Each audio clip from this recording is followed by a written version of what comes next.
Hello, everyone. Well, thank you for joining us this morning.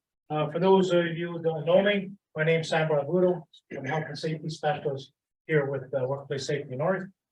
So Workplace Safety North is a nonprofit association. So we specialize in training and consulting services for the mining and forest product sectors, and also businesses in the north.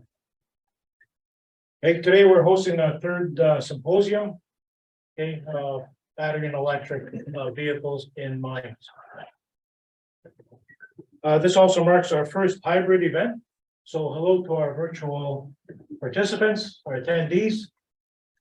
So I'd like to acknowledge them. So virtual attendees come from across the world. So we have individuals from Australia, Peru, Switzerland, United States, Sweden, Zimbabwe, South Africa, and across Canada. So provinces of Ontario, Quebec, Manitoba, Alberta, Saskatchewan, and British Columbia. So welcome to those. For those in the room, we're testing our new technology for hybrid events. So you can see the owl in the middle of the room. We'll monitor and pick up individuals talking throughout as you walk around the room, and you will be recorded. Okay. A few housekeeping items I'd like to touch on. So just in case of emergency in the building, so if we do have a fire alarm, you'll have the front exit entrance that you came in, and we'll also have the side entrance or exit, and we'll reconvene in the parking lot just to the west of the building. Washrooms are just through these doors, and you both have men's and women's on the right hand side. We ask you to put your cell phones on mute. So if you have to conduct any business, please leave the room and conduct your business. There are masks available and hand sanitizers throughout the building. Okay, so we have just on the corner here and in the kitchen area and just the entrance that you came in. Coffee and refreshments are available in the kitchen area. We're a smoke-free property, so for any smokers that come in or in play, so just through that walkway you came up, you have just your smokes just off the property. We appreciate that. We do have defibrillators in the building, so we just located at the elevator areas, and we do have staff that are trained in first aid. Also, we have Wi-Fi and the passwords that are posted in the front. Require those. So before we get started, I'd like to thank our event sponsors, NORCAT and Corp 5, and a special thank you to our event sponsor, Levitt Safety. Okay. This event wouldn't have been possible without these partnerships, and you'll hear more from them throughout the day.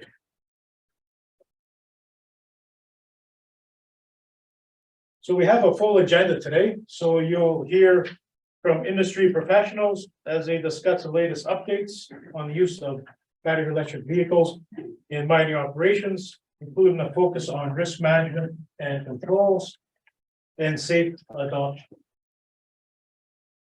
We'll have most of the presenters here in person, while we'll have Mike Mayhew's presentation later on this morning will be conducted virtually.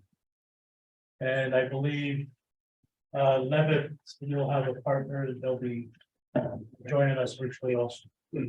Right. So following each presentation, speakers will dedicate some time to answer the audience questions. And our virtual attendees will invite you to submit your questions in the Q&A portion at the bottom of your screen. If you do have any technical issues, please advise our group. We'll help you out. So please note, today's presentations will be recorded, so presentation slides and resources will be available on the WSN website within the next few days. Is there any questions just dealing with the recording of this event?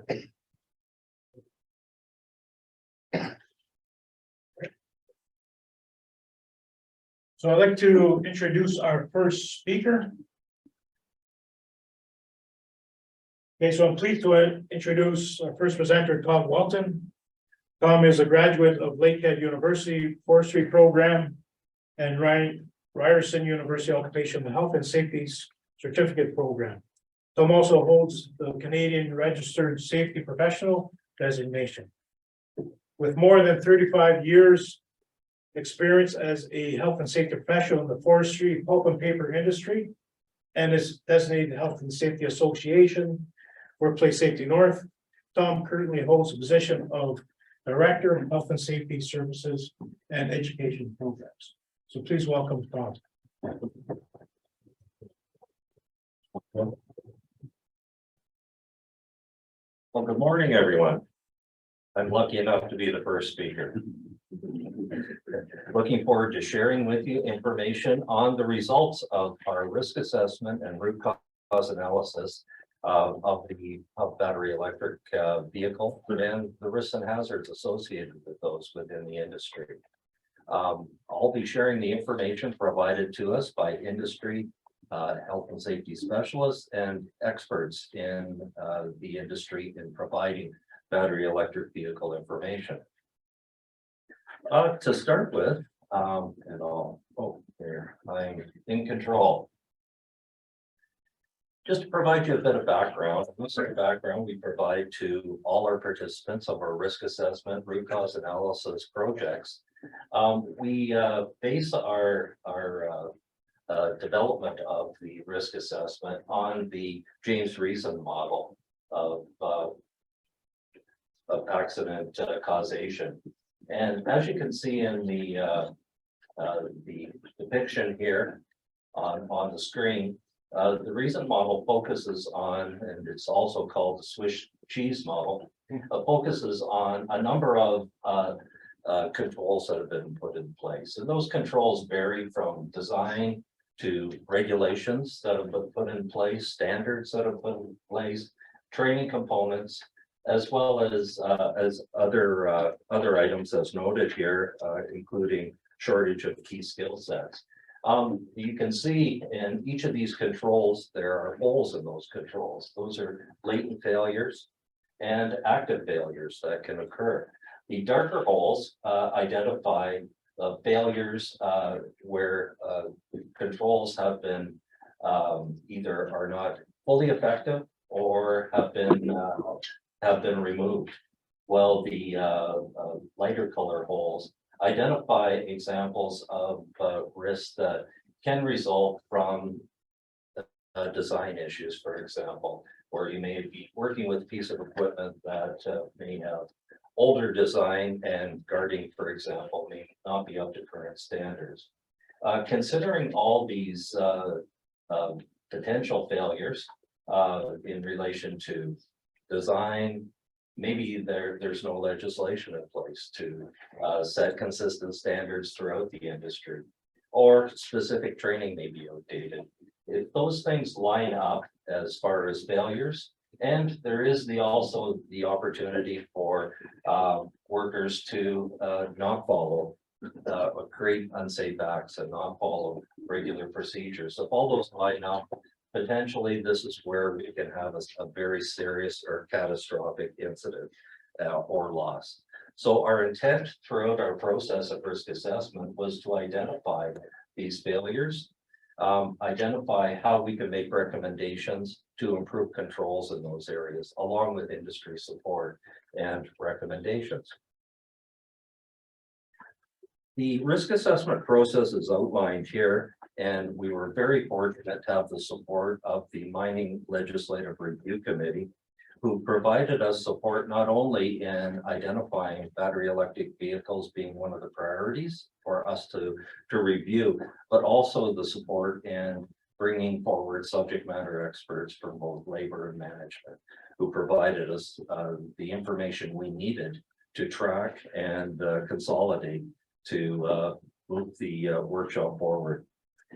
Subject matter experts were identified, as I mentioned, by the MLRC, or the Mining Legislative Review Committee, and we had both labor side select subject matter experts from the labor side of the industry, as well as management side. We had each of those participants complete a risk assessment of their understanding of the sector and their background from the sector on key risks. The key question we asked them: what keeps you up at night in relation to risks in your workplace? And we got quite a varied and diverse list of risks that were provided, as well as contributing factors to those risks and potential controls that are in place. We carried that information forward, consolidated it for our workshop, and really focused in on each of those individual risks through discussion during the workshop. We analyzed those through our discussion during the workshop and allowed individuals to provide further feedback on the comments they provided in the template. And once we had gone through those risks, we had each participant, and only management and worker participants actually voted, but we had them vote in prioritizing those risks. And those were prioritized based on the likelihood of an injury occurring based on the risk. And if an injury occurred, what would be the consequence or severity of that? So we carried that forward through a very innovative and interactive group. It was great to have such interaction with the group. And as you can see on the left side of the page, we have subject matter experts, which some are in the room online today, who helped us through that process.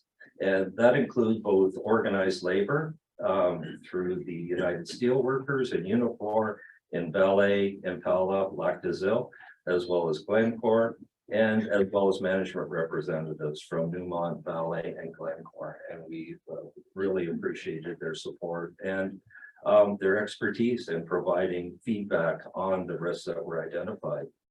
We also had a number of supporting individuals in the room as well, who, although were able to provide some comments and support to the discussion, were not actually voting members on the actual risk assessment. And we have representatives from the Mining Legislative Review Committee, both Derek Budge, the management co-chair, as well as Malcolm Mills, the labor co-chair, who provided significant support prior to and during the workshop.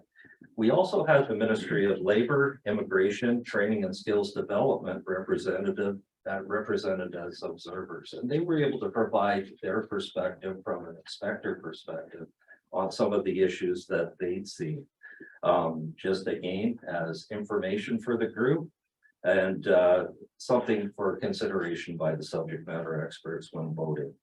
I was fortunate enough to be a facilitator of the group and really learned a lot through the process and hearing the feedback from the subject matter experts. And of course, we could not have moved this session ahead without our technical support of Deanna LaRock and Tricia Valentin sitting in the corner here, providing us support again today.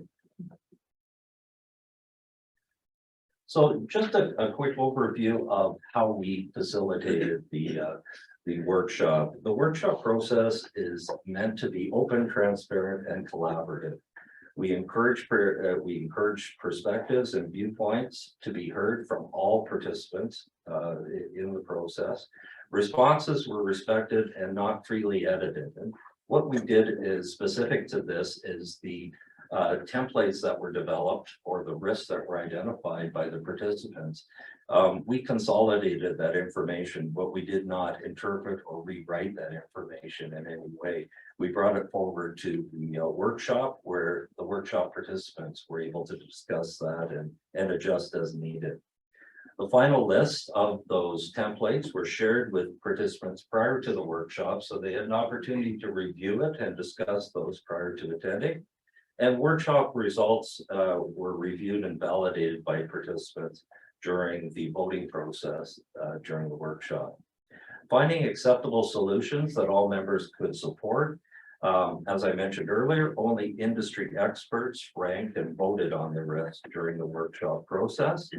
And the process was not about consensus, although through discussions throughout the workshop, and I think any of the participants that went through it would agree that as we had further discussions, there was convergence in views and voting that came out of those discussions, and everyone had an opportunity to provide their point of view. So here are the results of the top 10 risks that were identified and prioritized by the group. I'll go through these quickly and then provide you a bit of overview of how we tried to focus in on the root causes beyond just identifying these risks. So the number one risk identified was associated with collisions and the event or condition that resulted in injury is personnel struck by battery electric equipment. The second one associated with training, lack of training for maintenance employees. As you can see in the category in the second column, arc flash showed up significantly throughout the process, and many of these are associated with that, which I'll speak to a bit more in the next few slides.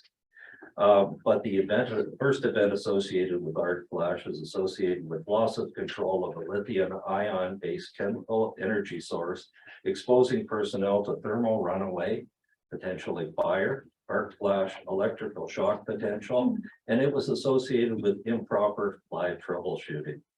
Number four, arc flash, I'm not going to read the full statement for the initial part, but the key event which resulted in injury that was identified was improper or unclear work delineation. The worker assumes authority to perform work on traditional work experience. And we'll flesh that out a bit more throughout the presentation, but due to the high voltages associated with battery electric energy sources, it requires specialized training and experience to be able to work with those. Policies and procedures came up once in the top 10, and it was associated with no standard industry regulations with regards to battery electric vehicle charging stations or charging locations, and the potential issues associated with that. A few more associated with arc flash, number 6, and this was specifically associated with inadequate specifications, standards, or regulations provincially. The next one, number 7, was associated with inadequate management of change associated with potential of injury and arc flash. Electrical shock, loss of control of particular lithium ion based battery chemical energy storage, exposing personnel to electrical shock. Number 9, another arc flash related one associated with field repairs being completed. And the issue there, and we'll talk about it a bit more, is trained personnel as well as how those repairs are completed. And number 10, another associated category with collision, inability to identify the presence of on-vehicle traveling in a ramp system around corners because of the quietness of battery electric vehicles compared to the previous diesel models. So as you can see, we came up with quite an elaborate top 10 list, and this was based on, I believe we had over 36 total risks that were identified in the industry. The next slide provides the next steps of our discussion. And looking at that top 10, we could have just said, well, the number 1 risk was associated with collisions and interaction between pedestrians and equipment, and we should focus in on that. But the committee stepped back and looked at the top 10 and saw the consistency in the categories, and we identified that 50% of the incidents were associated with arc flash. And based on that information, we decided to move ahead and focus on arc flash as our primary risk for the root cause analysis. And this particular slide just summarizes what I went through earlier of the top 10 and the contributing factors associated with arc flash. So during the root cause analysis, we really focused in on arc flash and the contributing factors of improper live troubleshooting, improper or unclear work delineation where the worker assumes to perform work on traditional work experience, inadequate specification standards and regulations provincially, and inadequate management of change process in field repairs. And of course, the overall result of all of these potentially could be thermal runaway or fire. Once we had identified that we were going to focus on the issue of thermal runaway and fire, we wanted to really set a North Star or a key area that we wanted to focus that discussion on. And the risk statement that we came up with as a group, and this was based on the risk assessment results and further analysis and discussion by the group.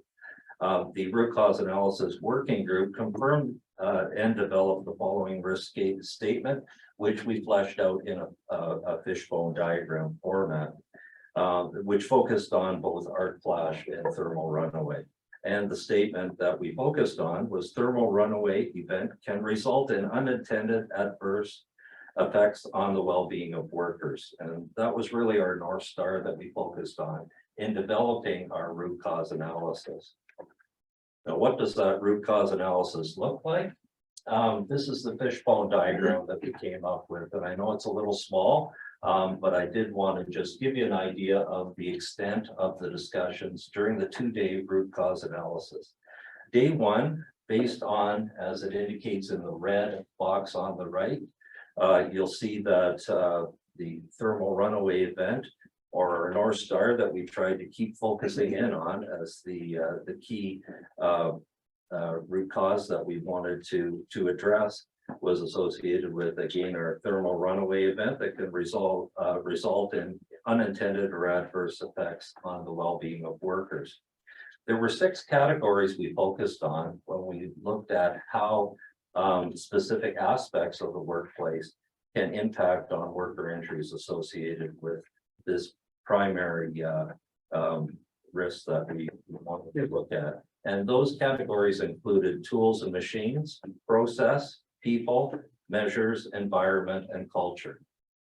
It may be a little hard to see in the diagram, but there were shaded boxes, as you can see, which ended up being our primary root causes that were identified by the group after we discussed and developed the fishbone diagram, and then voted from a likelihood and consequence perspective to prioritize them. And the shaded boxes are the prioritized list. Just to give you an example of a few here, from a people perspective, operator lack of training on battery electric vehicle.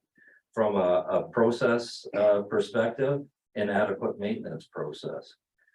From a culture perspective, rushed implementation of battery electric vehicles, including project management.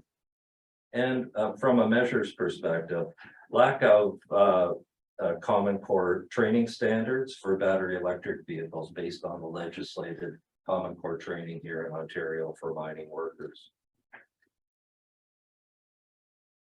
This is a complete list of, we tried to work towards a top 10. It ended up being a top 13 based on the scoring because there were duplicate scores. But these are the key prioritized primary causal factors that we focused in on, including inadequate maintenance process, a lack of current CSA standards for battery electric vehicles, ineffective management of change on new equipment, energy sources creating potential for electrical shock, ineffective company operator and maintenance procedures, improper live troubleshooting on issues with battery electric vehicles, operator lack of training on battery electric vehicles, lack of education and understanding of battery electric vehicle safe use, misuse of new battery electric equipment, rushed implementation and use, lack of Common Core training, and that's the legislated Common Core training here in Ontario associated with standards identifying battery electric vehicle usage, improper and unclear work delineation for electricians and maintenance personnel, and finally inadequate battery storage was an area that was discussed in detail as well. Once we had identified our primary root causes, and the ultimate goal of all this was to come up with some suggestions on potential controls that could be considered by industry in moving these initiatives ahead. And the list of solutions and controls of our top primary root causes included discussion on the scope of the exercise, which was not to include an assessment of an exhaustive review of each of the controls. It was controls based on, again, subject matter experts' experience and what they've seen that potentially could be a leading practice or something that was being used in the industry. The list provided information on specific controls and or activities that support the controls, and the control performance we really qualified that needed a little more depth of focus to be specific to individual companies. And of course, each individual company will have to look at it to identify any controls that would be specified, observable, measurable, and auditable so that it works for your operation. So it's not one size fits all. Next steps, once we identified some suggestions regarding controls, and based on those primary causal factors, we felt that it would be beneficial to start to focus on some key ones right away and things that could be addressed immediately. And we were, one of the benefits of the subject matter expert group is we also had representatives from this group who were actually on the CSA committee that was developing a new battery electric standard. And as many of you know, this standard is now available. It was introduced last August. And it's specific to self-propelled, electronically driven, non-rail rail-bound mobile machines for use in non-gaseous underground mines, and that is now available. It was under development at the time we made this recommendation to try to work towards fast-tracking that, so that there was consistent standard that industry, not only in Ontario but throughout Canada, could focus in on in relation to developing standards within their operations in a consistent format. The other item, and I really appreciated the opportunity through the provincial mining tripartite committee to provide an overview of the results of this presentation, the key risks that were identified and root causes and recommendations, and provide this particular control that was recommended to expand the current Common Core training to include aspects or skill sets associated with battery electric vehicles. And that information's been shared with the tripartite committee for consideration moving forward. Well, we started out with the Mining Legislative Review Committee, and we brought the results back to the Mining Legislative Review Committee for consideration.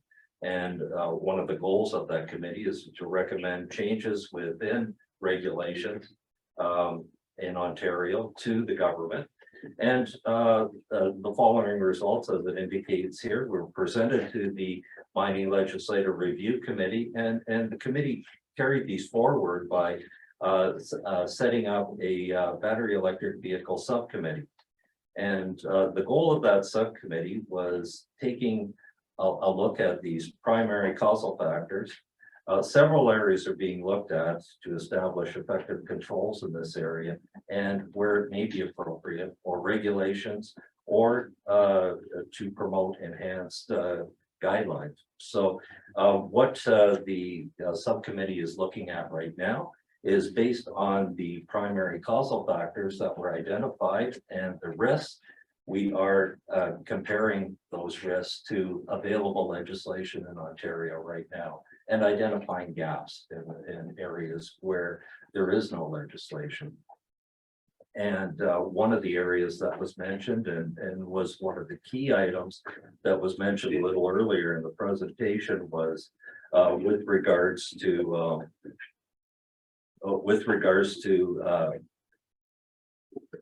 standardized legislations regarding battery electric vehicle charging stations and locations for those stations where there's no consistent standard or legislative requirement right now. So that's one of the things that's being looked at by that group and being considered by that group. In addition, looking at industry leading practices, as many of your companies have battery electric vehicles working in your operations right now, and there's leading practices that you're developing. And I know just discussing with a number of you this morning, that interaction between companies is very strong in relation to battery electric vehicle support and discussions and sharing leading practices and information, which benefits us all as we move forward. A consideration for available legislations and standards to again support industry and making the workplace even safer for battery electric vehicle use within your operations. And in closing, the photograph on the side gives you an idea of the development of the fishbone diagram. We're fortunate enough at WSN to have some of our rooms with walls painted with a specific paint that we can actually write on it. And we used a complete wall in our training room in North Bay to develop the fishbone diagram. So it's an interesting process and it works very well. And with that, I'll turn it over to Sam or questions from the group. Is this information available on that or? Yes, it's available on our website and we'll also be sharing it along with the presentations from today. One thing that I did mean to mention, and each of you at your individual places there have copies of the infographic, the top 10 risks and the top 10 primary root causes that were identified. And for those virtually, you'll be provided with that information with the information after today's session as well. That we found is a very effective tool to actually post on a bulletin board, make available within your sector so that you can share this information beyond just on our website or and in your workplaces. Any other questions? Gabby, any? Nothing looking online right now. Nothing online? All right. Question. I'm sorry, but When we're talking about updating the MTCU training modules and wanting to incorporate some BEV materials, what do you think would be like the main kind of hindrances or barriers to getting that in those training standards kind of updated? Well, that would be probably a question better answered For sure. by an individual from the Provincial Mining Tripartite Committee. And Jake, did you want to Yeah, sure. Good morning, everybody. So I could speak a little bit on the MTC and what that would take to get those modular training standards created. It would be the committee needs to start functioning again regularly. So there's been some delays in the COVID to be given the approval to meet in person. So that is one piece. The second piece is to write a scope of work, which is still yet to do. So once the committee meets, we need to write a scope of work and designate a subcommittee work on that. So that'll be the process for the ESD is to strike a subcommittee, review and approve the scope of work of the committee, and then look for industry experts in this room to contribute to the performance objectives of that modular training standard. Does that answer the question? Yeah, thank you. Yeah. Just on that note, colleges have developed a training program, which we hope will eventually become part of the modular training standard. So there's work going on in the background there with colleges, both two local ones and also I think Northern College in Kirkland Lake. Is it? So yeah, there's work going on in the background. And as mentioned, the intent is to hope for that to hopefully be developed into an actually recognised ministry module. Excellent. Any other questions? I'll be around all day today, so if anything comes up, feel free to connect with me, or if any questions come up in the chat, we'll respond to those virtually as well. Well, there's actually a question that just Oh, came in. okay. So the question is, what do manufacturers say about perceived high fire risk associated with BEV batteries? Is that risk considered higher than diesel? It is considered higher primarily because, as many of you have seen, and you've probably seen even on the news, where battery electric vehicle car fires, and they've shown those on the news. Once they start, they're very difficult to stop. And of course, fire in a mine is the last thing you want to happen, and you want to be able to address that quickly. And with battery electric vehicles, that's one of the big challenges is, and Ted will be talking about that from a mine rescue perspective, is that it is a significant hazard and a significant challenge. So something that industry and manufacturers are working on to improve how we can address that.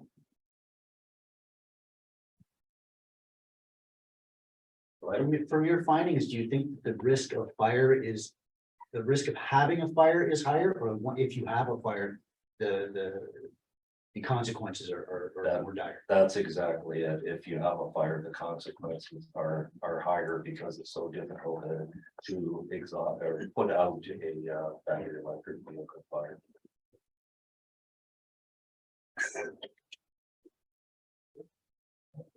I'm sure we're gonna talk about fumes and gases associated with fires as well. Yes, I know when Ted presents his session later on, he'll be talking about actual fires that have happened in some of the mines associated with battery electric vehicles and the challenges of fumes and exhausting as appropriately. So thank you, Tom, for Okay.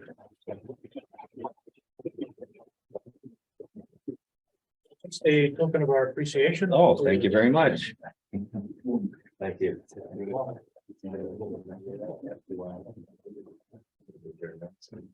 So, thanks again. So just, I could mention this morning, all the presentations will be posted on our website. And you'll have, we can give the links, later on. Right, so in the next, few days.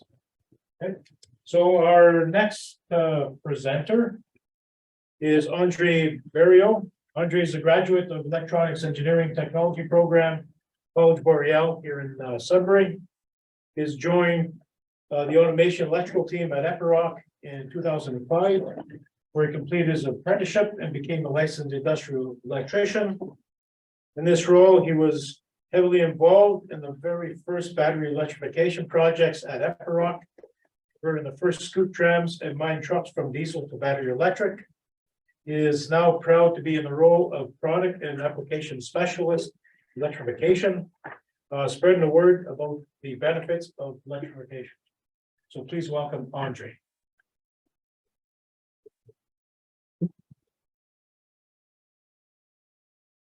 Hi, everyone. Thank you for the introduction and thanks for having me today. So, yeah. So batteries, lithium ion batteries, they've been around for a long, long time. It's a very common, very prevalent technology now. They're in your kids' toys, they're in electric vehicles, they're in buses, they're in hospitals and medical devices, they're everywhere. There are probably almost certainly more batteries in this room than there are people right now, and nobody seems to be running for their lives. Statistically, you are more likely to be struck by lightning than you are to be involved in some kind of battery incident. So what we've done at Epiroc is to try to figure out a way to take that technology that's a common consumer technology now and bring it to the underground environment in a safe manner. The first step in doing that was to find a like-minded partner. So Northvolt is, I'll call them a startup company. They've been going for about 5 or 6 years now. They're basically a startup company in the European Union that will be providing cells and batteries for the automotive industry for decades to come. They're building a gigafactory in Northern Europe right now, and they are very like-minded like we are. We were very fortunate to get on with them very early. We started a partnership. We were their very first customer, but we're by far not their largest customer. They've got billion-dollar deals signed with people like BMW and Volkswagen to provide technologies for the automotive industry. So as far as safety goes, it was very top priority for both of our companies to provide a very technologically sound and a high performance battery, but never at the cost of safety. Safety was always priority one. So just to give you an idea of the size and scope of the batteries that we're talking about with Epiroc machines, these are the machines that we currently have available in the Epiroc portfolio. There's the ST14 battery, that's a 14-ton capacity loader. The MT42 is a 42-ton capacity underground mine truck. And then there are about a dozen different drill rigs that are available with the battery on board. So all of these machines weigh somewhere in the neighborhood of 40 metric tons. The loaded truck is 80-something metric tons. So these are big machines, and we're talking about big batteries for these machines. So these are the basic building blocks of the Epiroc battery. So we start with a cylindrical cell. It's a 2170 cell, so 21 millimeters wide, 70 millimeters long. We pack 672 cells into a module. So that module is about the size of a desktop PC tower. It is 100 volts. And then we take modules and we put 8 modules into a sub-pack. So the sub-pack is the main building block of the Epiroc battery. It is a miniature battery on its own. It has its own battery management system. It can theoretically run a machine on its own. It's a miniature battery. And that would be, if a customer chooses to go with batteries as a service, which 90% of our customers have, that would be the smallest component that would ever be expected to be changed on site. That is the main building block. What we do now is we take the main building blocks, the sub-packs, and we arrange them in different shapes and quantities to fit the different machines. So the MT42 is the largest one. It has 5 sub-packs. And then the scoop battery is a 4 sub-pack battery. And all the drill rigs use the same 2 sub-pack battery. So here's kind of this header slide that we'll talk about. This is kind of the agenda for the talk. The 2 main concerns when we talk about battery electric safety are thermal runaway and electrocution. So we'll talk about the safety onion here we have at Epiroc. We'll talk about all the layers of safety we have packaged around the cells and around the batteries to mitigate and prevent those events from happening. So we start with the chemistry of the battery. So Epiroc has chosen to go with NMC, so nickel, manganese, cobalt.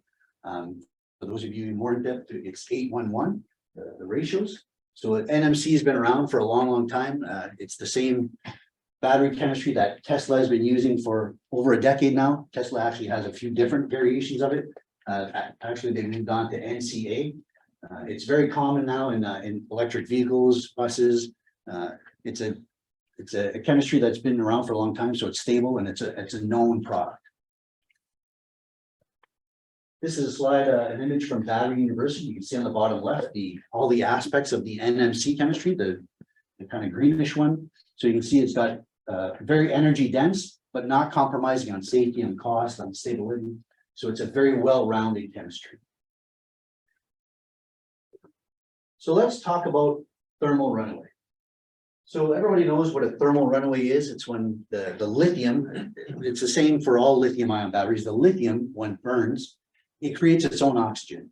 So once lithium starts to burn, you can't put it out. Whatever's on fire, lithium's on fire, it's got to finish that process. So that's why they call it a thermal runaway. There are different things that can cause a thermal runaway for the temperature to start to rise to get to that point where it's actually in a runaway now. So these are the different causes of a thermal runaway, of the things that can get you to that ignition point. You start at the bottom right, the external heating. If you bring a battery electric vehicle in your mind, you've reduced the chances of having a fire. The most common cause of a fire would be hot oil spraying onto a hot surface, such as a turbo or an exhaust. On a battery electric vehicle, there is no turbo, there is no exhaust. Nothing on the vehicle gets hot enough to actually ignite oil. So the chances of having a fire underground are reduced by introducing electric vehicle. This external heating, that's probably the most common cause you would see of having a battery fire, would be that battery actually being the victim or in a fire. So external heating is one way to bring the temperature up of a battery and cause a thermal runaway. Then we go into the overloading.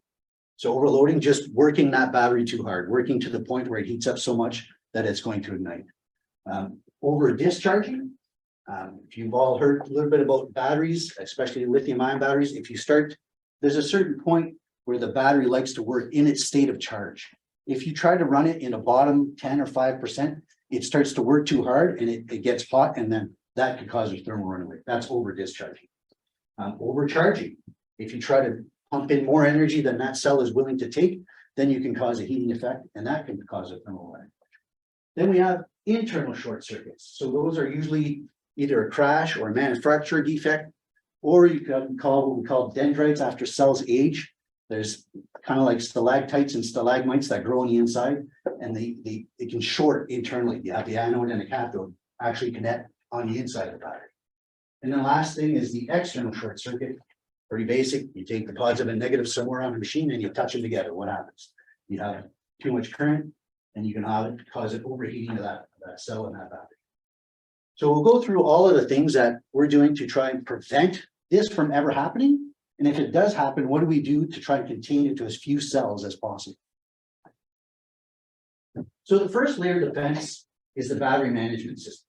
If you look at overcharging, over discharging, and overloading, those are all abuse conditions that can be prevented by an operator, but the battery management system will prevent you from doing any of those things. So the battery management system will not allow the battery to be over discharged. Once you get to a certain state of charge, the battery will tell you, your battery's empty, you have to go change or you have to go charge. You can't use this anymore. If your battery is overloading, you can't work that battery too hard, the battery management system will limit the current. So all of these, I'll call them old school, old fashioned ways of, you leave the charger on for too long and you forget about it, it's going to overcharge. No, the battery management system is in charge of the process, the charging process. It'll shut off that battery if it senses that it's been overcharged or any kind of problem like that. The battery management system will not allow these conditions to happen.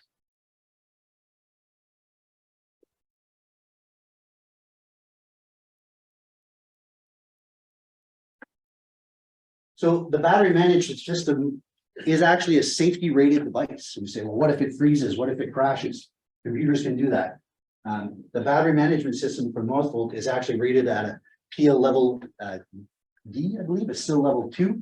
So it's the chances of a failure are 1 in thousands and thousands, I think even millions. So it's a safety rated device. It's actually one level above what is common in the industry. So all of these mean tests that we do at a UL certified lab, like crashing and freezing up and all of those things that can possibly happen to a computer system, we run a gamut of those tests, and the system will always either carry through or fail in a safe manner.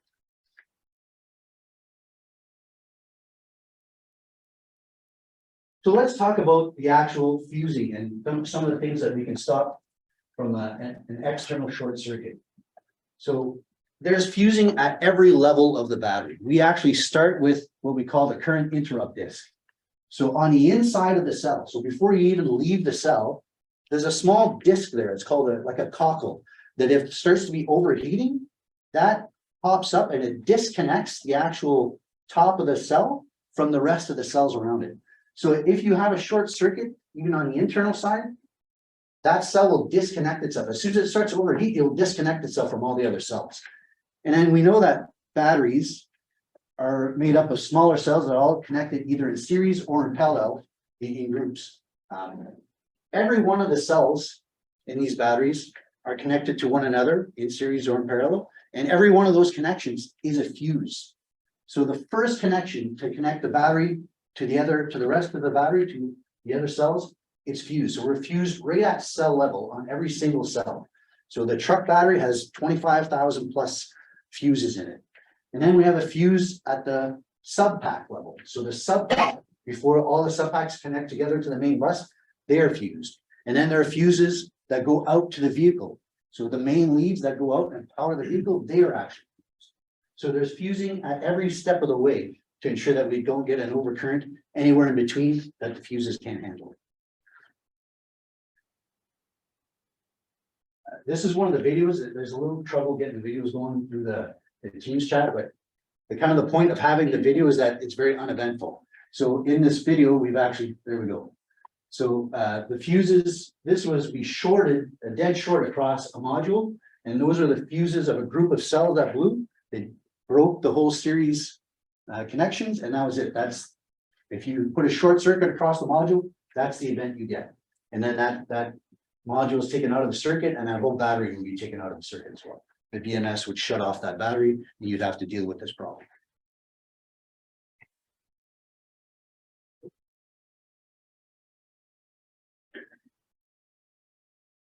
So we talked about the battery being the victim of a fire. How do we prevent that? How do we stop the battery from being exposed to flames? So the first line of defense is the fire suppression system on the machine itself. It is the same fire suppression system that you guys are all used to seeing underground. It's a powdered system that is automatically triggered with a detection loop, and then we would extinguish any kind of fire that'd be around that battery. So the same protection you see now on diesel machines is the protection you see on the battery machines. We actually spray the nozzles in different locations that's calculated, or on motors, drives, things like that. But you want to extinguish any fire that would happen around the battery. We actually have a fire suppression system on the inside of the battery as well. So inside the battery, there's a fire suppression system, but it's not to extinguish a thermal runaway. Remember, if there's a thermal runaway, there's nothing you can do about that. You can only let it burn. All you can do is try to stop it from getting to the next cell, and the next cell, you want to stop that propagation. So this fire extinguisher, this fire suppression system is meant to protect the cells from an electrical fire that's inside the battery.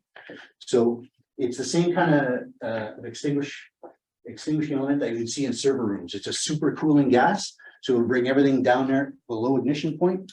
So it's safe for the battery. Everything is still kosher. You can still use it after this goes off. It's the same technology you see in computer server rooms. But again, this is to protect the battery from a thermal event, any kind of electrical fire inside the battery case.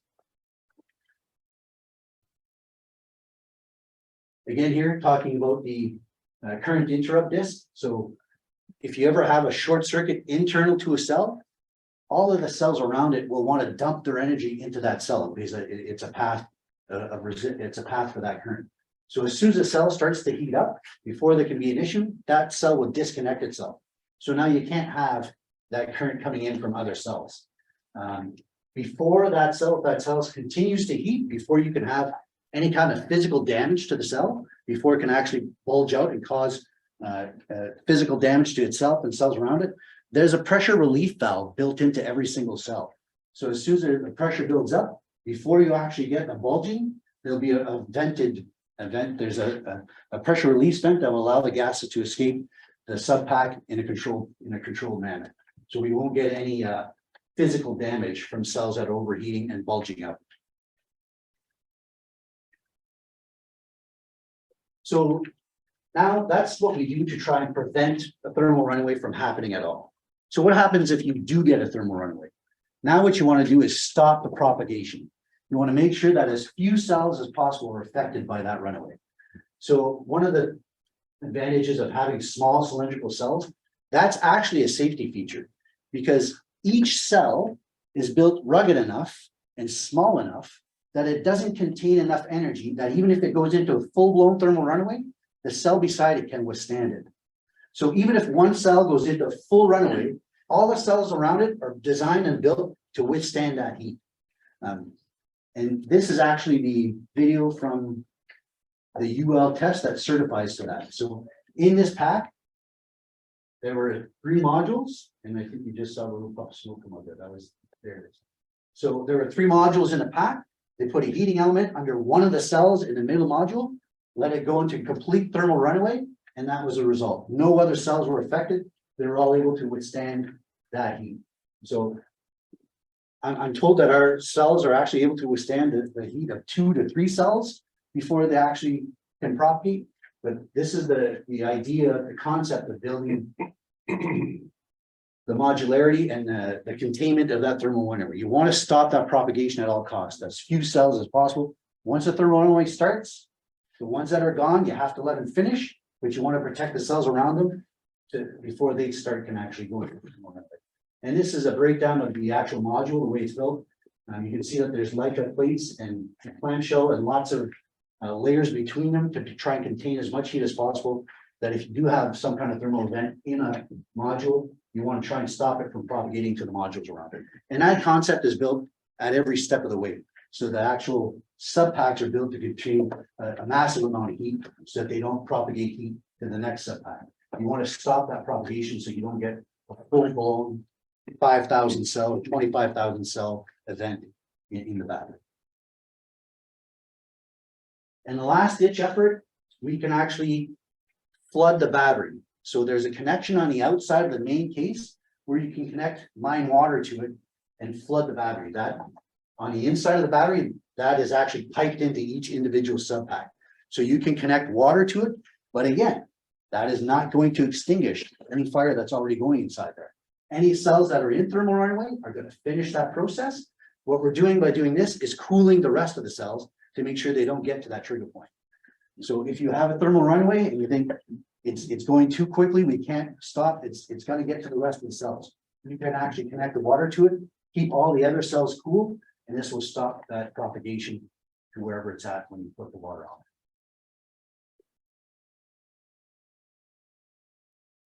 So that's about covers what we're doing for thermal runaway protection. We're trying to get into the electrocution now, what we do to stop, mitigate the risks of getting electrocuted by an underground battery. So the first layer of protection is the high voltage interlock loop.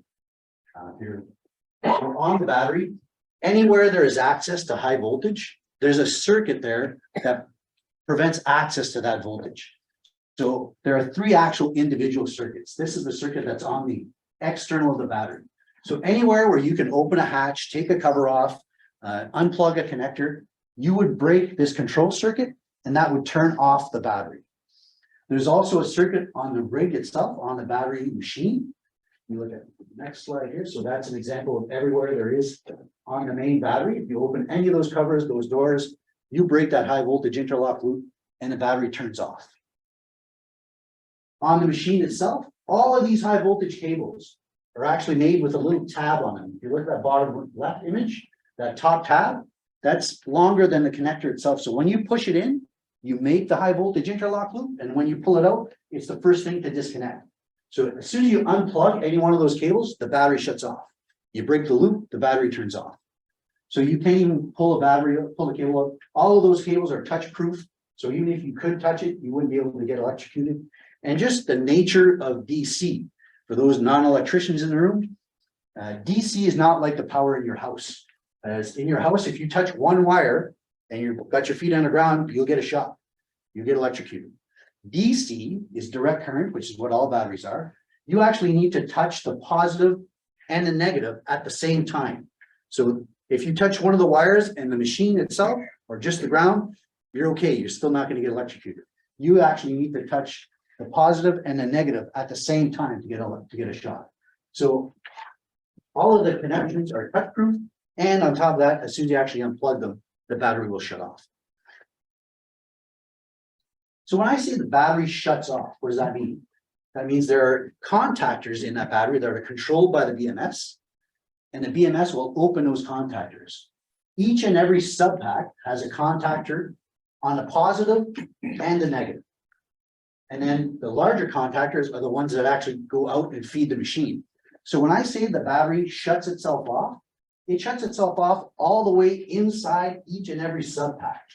So when that battery's off, you can take the cover off, dig around with your hands, there's no power there.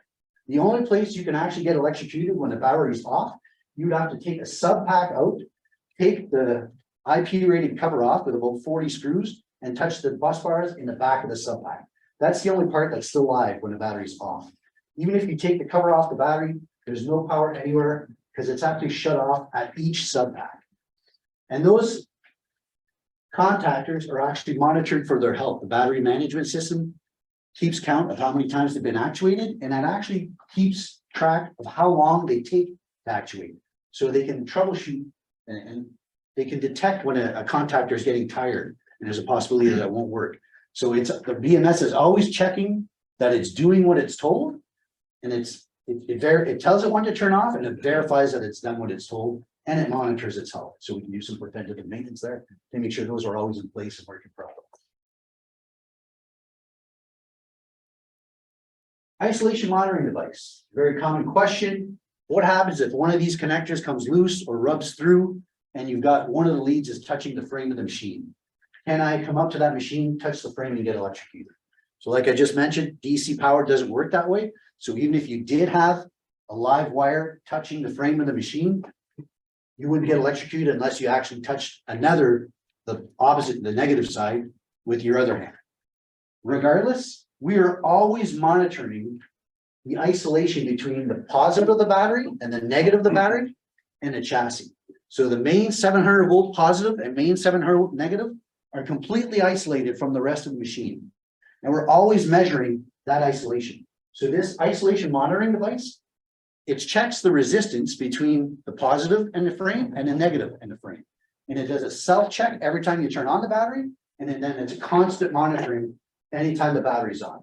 So there are different levels of activation for this. If there's a small amount of resistance or a large amount of resistance, which is not as bad, if there's, you know, maybe a little moisture in a connector somewhere, you'll get a warning. But as soon as that resistance hits a certain level, the battery will shut off. So anytime you can even have the possibility of having power connected to the frame or not where it's supposed to be, the isolation monitoring device will take care of that and warn the operator, and if need be, turn the battery off. Active discharge. So on these battery electric vehicles, they all have BEVs. Those are what control the motors. The batteries connect to a drive, and a drive powers the motor. They also have DC to DC converters. They're devices on a machine that take the 700 volts DC and drop that down to 24 volts to operate your lights and all those other things. All of those devices have capacitors built into them. So what we want to do is be able to, when we turn off the battery, there's still capacitance built into those devices. There's still high power there, even though the battery's turned off.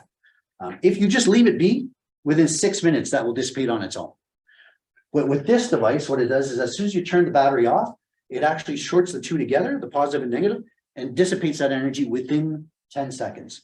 So as soon as that battery is disconnected from a vehicle, this device comes into play and dissipates any capacitive built energy down in less than 10 seconds. You'll be no danger in handling any of the battery or any of the high voltage devices within 10 seconds of shutting off the battery.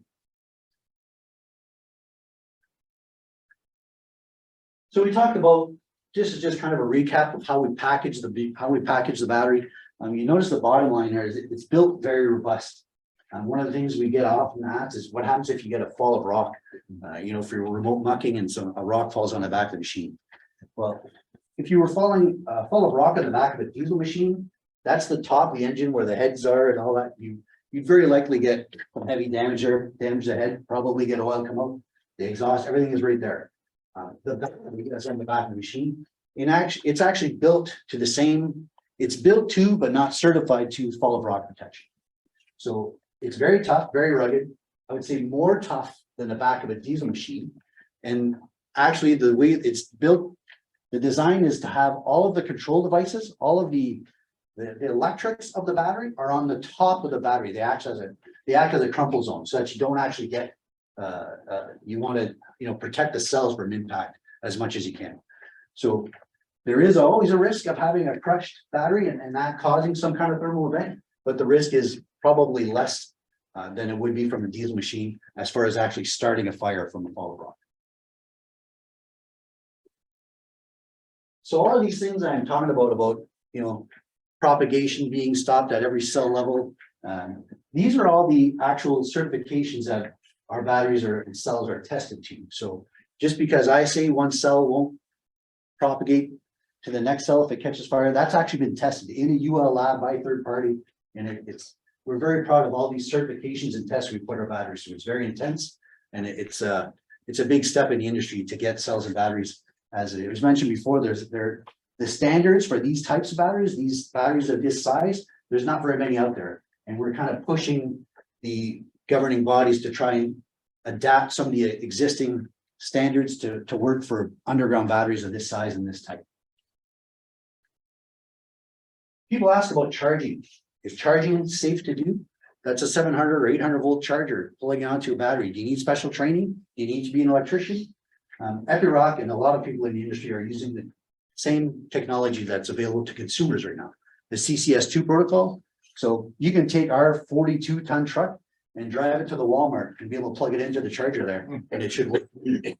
So it's the same technology that you see on the consumer market today. Kids can go around and look at that charger, take it out, play with it, drop it on the ground, walk away. You know, soccer moms and dads getting out of their vehicles and just plug it in their cars and walking away. So very consumer friendly, been around a long, long time. No special training required. It's just use it, just plug it in and it charges your battery.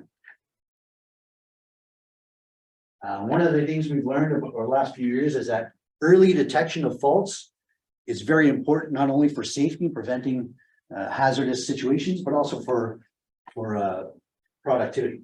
So all of our machines are equipped with telemetry. So the machine itself sends up data wirelessly to a server, and all of the batteries individually also have available telemetry. So our batteries can be monitored around the clock. Very proud to say that we've had 0 events, 0 close calls, 0 lost time injuries in our battery fleet so far. Knock on wood, we're a problem-free, safety, perfect safety, clean record.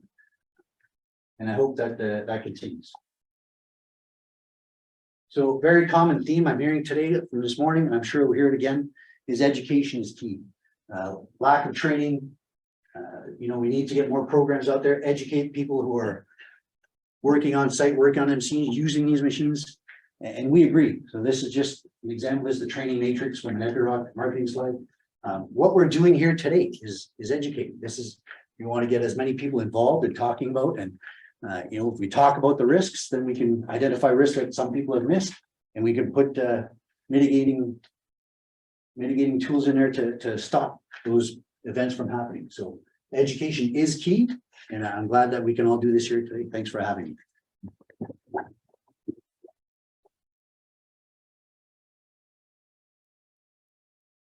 Thanks, Andre. So any questions? I know we have a few from online.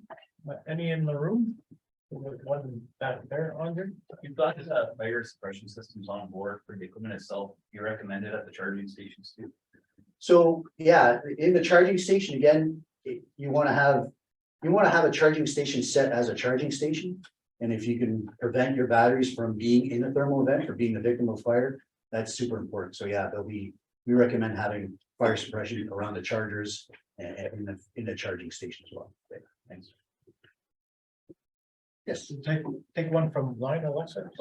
Yeah, there's quite a few questions and maybe they've already been addressed throughout your presentation, but this one's 2 parts. What impact does ambient temperature underground have on battery safety and battery life? Is there a recommended upper limit on ambient temperature? So the ambient temperature for us is 40 degrees. After that, you'll start to derate. So it definitely does. Ambient temperature does have an effect on battery life. The battery management system, all of our batteries have a thermal management system built in. It's an active system, so it actually refrigerates and cools the battery. So we can cool the battery to a normal operating temperature in an ambient temperature of 40 degrees. If the thermal management system can't keep up, then we just derate the machine. So it's that simple. Alexa? Thank you for the presentation, Andre. I was just hoping to unpack further as to why 90% of Epiroc customers move forward with battery as a service. So we really see batteries as a service as an enabler for customers to adapt and adopt the new technology. So a lot of customers are very shy, very intimidated. I won't say intimidated, but it's a big leap to go from diesel to battery. How do you train all those people? How do you manage, you know, how do you get a team of technicians who are diesel machine experts to now be battery experts? And batteries as a service, really all of that, the responsibility falls on Epiroc.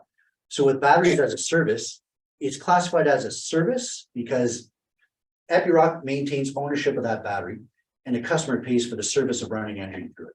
And because we own that battery, it's completely our responsibility to make sure it's available and working. So in the contract, we guarantee 95% availability. We guarantee 90% of the capacity you started with. And that maintenance is all on us to make sure that you just use the battery. The customer can worry about mining. We'll worry about battery maintenance and battery technology and making sure that's available for the customer.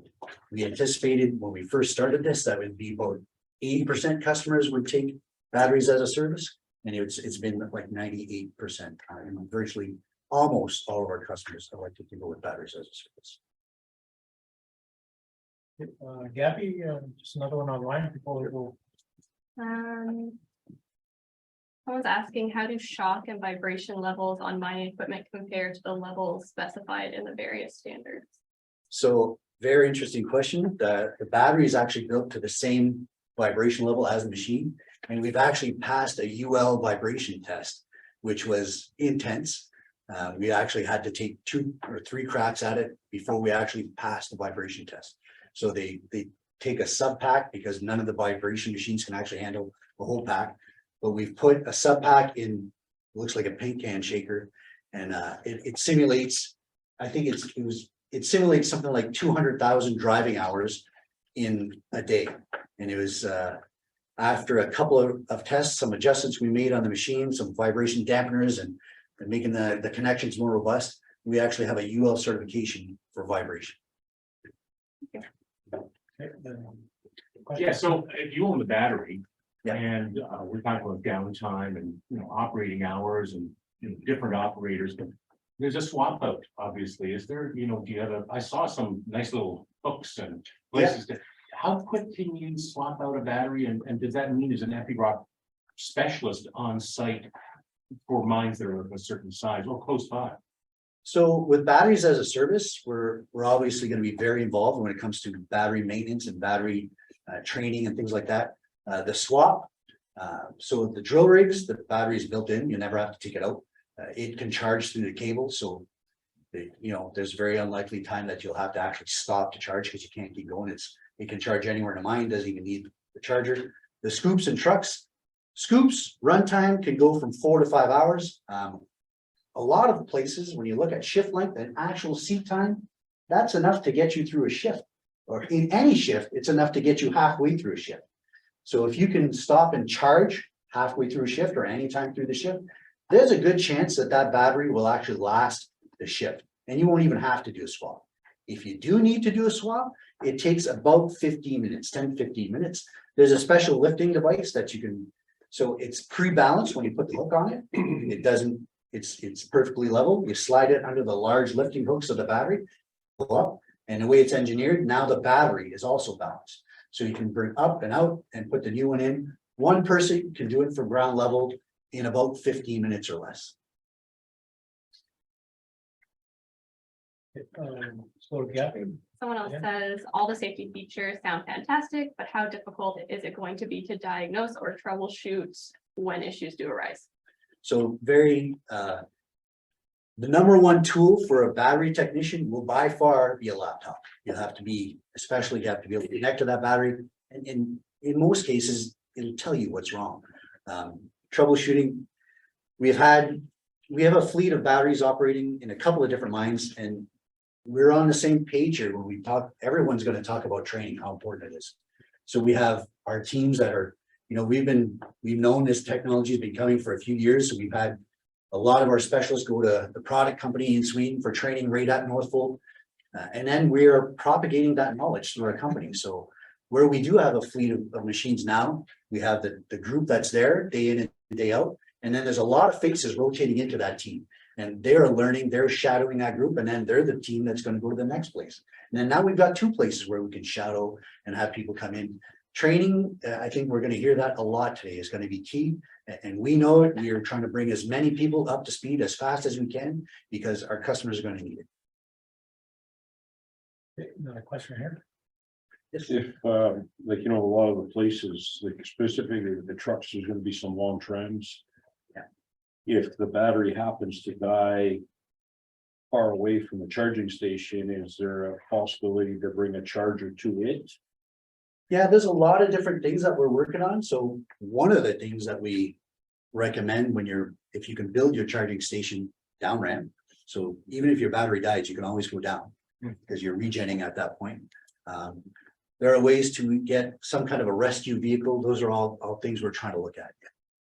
Is being able to charge from one battery to the next, some kind of rescue vehicle with a charger built on, with a gen set or something on the vehicle. Now, all different things we're looking at. And you can tow this machine just like you would tow a diesel machine. miners will tell you stuff breaking down on a ramp and getting towed off to make sure the traffic can keep going is a common occurrence. Don't like it when that happens, but this machine can be handled in the same way, but a rescue vehicle is also a possibility if something will pick up. Kathy? Someone is asking, I'd like to hear more about how physical damage can cause battery fires and runaway and how batteries are protected from the effects of physical damage. So we do have some crush testing that we're resistant to the cell levels that are tested for crushing, and that they crush in a manner that doesn't cause thermal runaway. The battery is built tough. I mean, it is a steel box in a steel frame of the machine. So if you do have some kind of fall of rock protection, it's not likely that you're gonna, I mean, there's always, I've seen machines that are buried, so they're pancaked. If that happens, is there the possibility of a thermal runaway? Sure there is. Just like there's a possibility of a fire if a rock falls on a diesel engine. It's always a possibility, but we do everything we can to try and prevent that from happening. Just another question. Andrew, quick question on the telemetry of battery itself. So I do have access to the CERTIC system where we can see the availability of like utilization, all that thing. Yep. But battery as a service agreement, who owns the telemetry data for a battery itself and how it works out with the Epiroc and the Rockfall itself?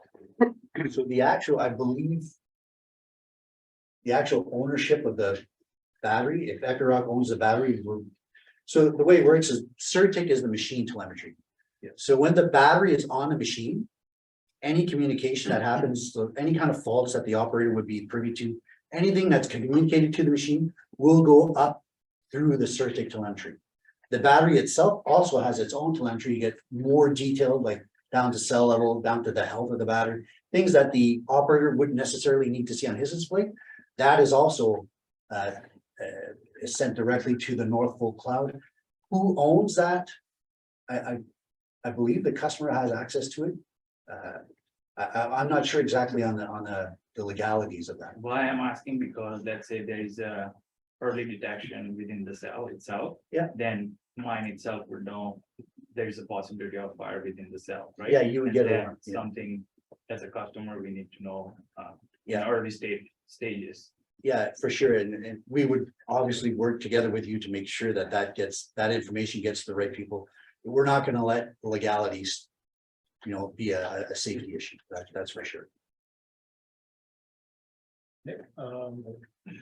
Someone is asking, with so many levels of safety against thermal runaway, it seems that there are still fires occurring in electric cars. Do they not have multiple safety systems in place?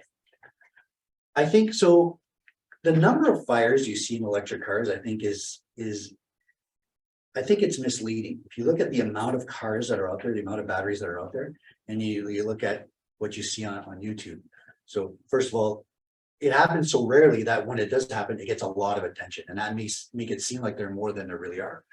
I know there are a lot of those videos that they're doctored up. They've been set on fire for propaganda reasons, and also it's a little bit different than the automotive industry, because I think the safety standards and the safety thought behind it is not as intense as it is for an underground machine, because if your car catches fire, you can just walk away.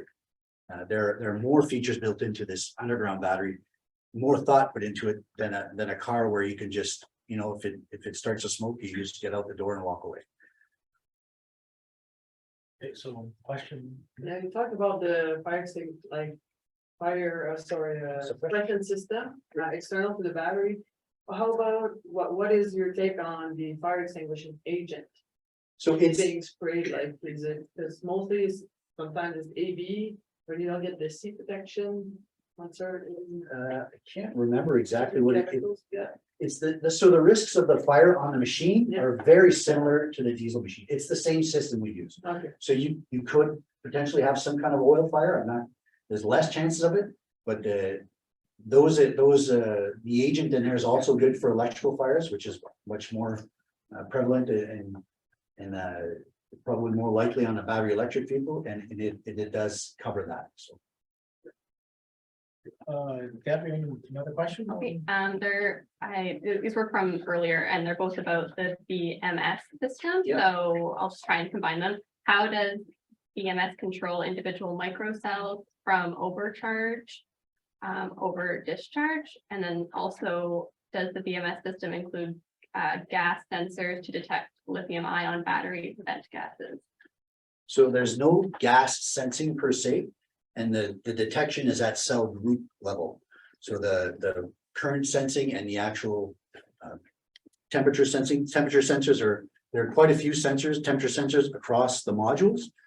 And the actual current sensing is by cell group. Okay, so we have a couple questions, so Jake then, for Yeah, Andre, if you can, what's the effect on being able to continue to operate if you have a cell or a couple cells or a number of cells rolling? What's the threshold? Is it a single cell? Or could I think it would depend on, no, it's more than single cell, but it would depend on what the problem was. So if there was a thermal event, it could probably just shut off and you Yeah. have to deal with it. If you get one of those little wire bonds break, you would be okay. If it's the ones that are if you break a whole, because you have some series connections there. So if you break one of those connections and you lose a whole group of cells, you might see an overdraw on the other cells and that would cause you to stop. But there's definitely some redundancy and some advantages of having that many cells. How many can go before you have an actual slowdown or stop? I think it depends on the actual problem. So it's gonna be built into the brains of the. The BMS, which, When to stop. yes, okay, so just on the other side.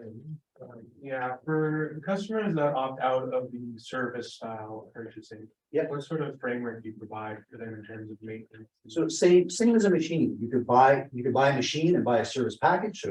So we call it batteries with service instead of batteries as a service. So you can buy a battery and buy a service package with it. Or you can choose to do it all on your own. You can get all the training and do it yourself. It's essentially the same thing as we would have for a machine. So you do provide training? Yeah, absolutely, yeah. It's very early on. A lot of people are just adopting this technology now, and for us, in marketing term wise, for our customers to succeed is very important for us. Our success is measured by our customer success, so it's very rare that we will sell a machine and not have somebody there to make sure it works, because we want it to work as much as they want it. Just piggybacking on that, so you will collaborate with training centers? 100%. We're involved with the colleges in town, Northern colleges. Yeah, we're all over it. Perfect. And then I do have another question in another direction. Regenerative circuits creating overcharge when the vehicle is being towed has been identified as a thermal runaway risk factor. Does Epiroc account for this failure? So yeah, we've done a lot of testing around that. There was a lot of questions around that. So our motors and our drives we've calculated that they're able to handle the regen from a 20 km/h tow.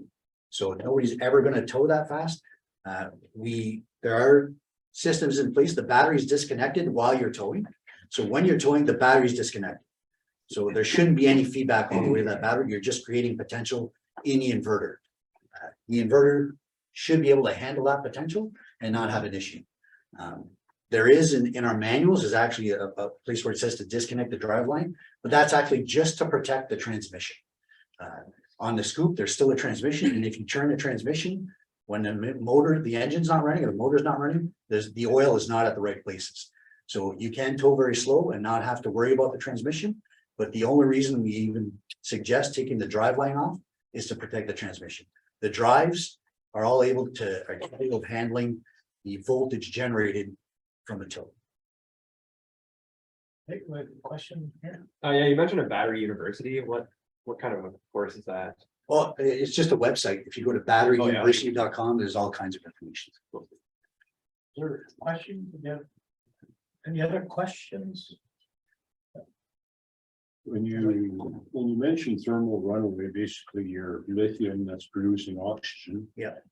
Is there any research or is anybody aware of any research right now that's being done to possibly develop a chemical firefighting medium that would neutralize all that? Yeah, I believe there's some research done. I'm not aware of a product that's available yet, but I'm sure if it ever does come out, we're very interested. It's not being done by Epiroc in particular. Maybe the people, I don't know if there's anybody here from Levitt and Daffo and those places that would be able to tell us if there's any developments on that front. But certainly, I think there is research being done on something that could actually extinguish a lithium fire, but there's nothing out there now that I know. Gabby, any questions? Yeah, someone is asking, is the safety system within the VMS SIL rated? Yeah, I- Oh, did they just set in brackets what function safety work has been done?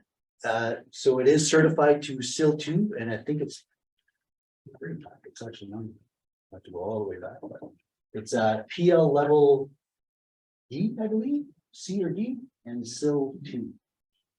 And that's it's actually certified at those levels.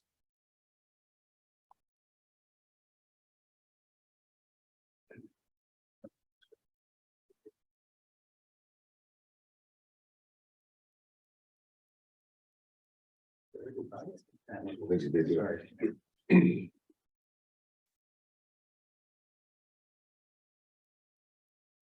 There it is. So what's involved in all that testing to get that certification? I couldn't list all the tests, but I'm pretty sure it's probably intense. Any other questions? Gabby, anything? Someone is asking, you mentioned fire suppression system in the charge bay, but is this for the chargers or the batteries? What is the cost of building a charge bay? So charge bays come in all kinds of shapes and sizes. They could be something really simple with one vehicle and a monorail crane. They could be something that services the whole fleet of the mine on the main ramp with a full gantry crane, and they come in all shapes and sizes. Fire suppression system in that bay, in that area, would be strictly for things around the battery. If you think of a battery, it's a steel.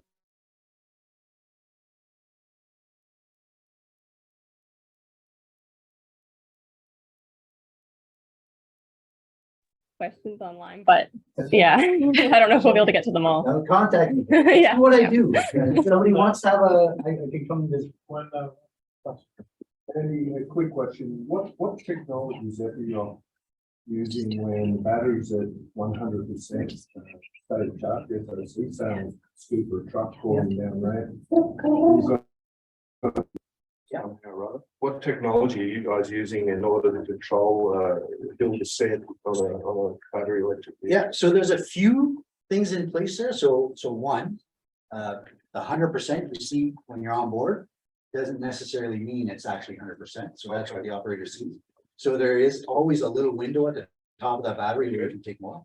And we also have a function called energy dump. So when you, if the scoop or the EMS senses that you're regenning more than the battery can handle, it'll actually start the auxiliary motor and will move oil and create heat and dissipate energy that way. So your energy dump, you'll be moving hydraulic functions or putting oil into relief to dissipate energy to allow it to go where it needs to go. And then at the end, if it's just too much, then you just slow down. That's the BMS will just limit your speed. And are you using, on a separate question, are you using non-conductive cooling in Yeah. batteries? Coricon, it's a common, non-conductive or low, it's super low. It's Had any corrosive issues with that? not that we've seen yet. We've just adopted it and we're keeping a close eye on that. And we've had it approved by Northvolt. They've gone through that with a fine-tooth comb and they've approved using the non-conductive cooler. The long-term effects, we need a long-term to check. I guess. Right, folks, so how about if we'll take a break if there's any more questions, maybe just people in the room, you could just interact with Andre through the coffee break. Individuals that are online, just send your requests or questions to Andre and he can answer those. So again, we're ahead of schedule. So I want to break for coffee now. So 10 o'clock and reconvene at 10:15.